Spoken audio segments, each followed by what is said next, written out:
Здравейте, мили! Днес искам с вас да нарисувам една бърза, сладка катеричка. Ето и тук муцката.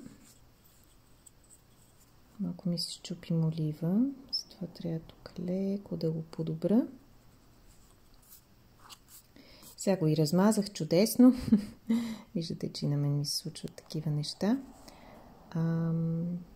Това са и ушичките.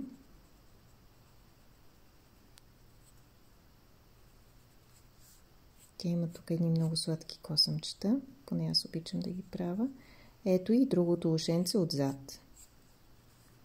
Тук, ето сега тук, продължаваме главичката и правиме едно малко сладко гръбче с дупенце. Ето така. Тук сега е вратлето.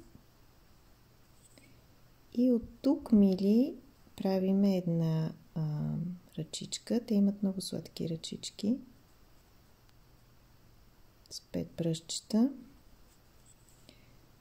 Тук продължава коремчето и тук сега трябва да направим крачето с слапичката отдолу. Крачето. Ето това е коремчето.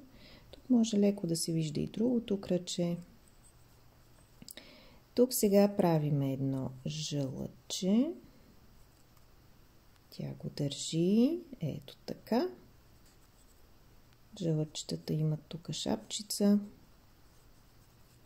И сега искаме естествено едно сладко носленце да направиме. И оченце, което гледа в жълъчето, разбира се.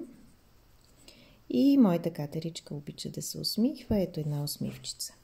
И сега, милички, ето тук отзад идва опашката.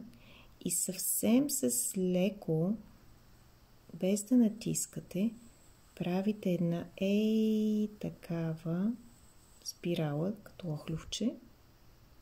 Ето така, без да натискате. Много леко, само за да виждате къде сте рисували.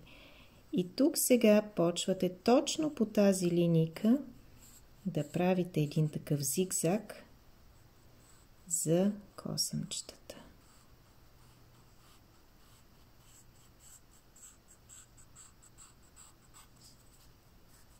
Възможност точно по линията. Готово. И от тук може да подадете и другата ръчичка. Това беше, мили мои. Надявам се да ви хареса българската бързата ми катеричка. И до скоро. Вашата Дени. Довиждане!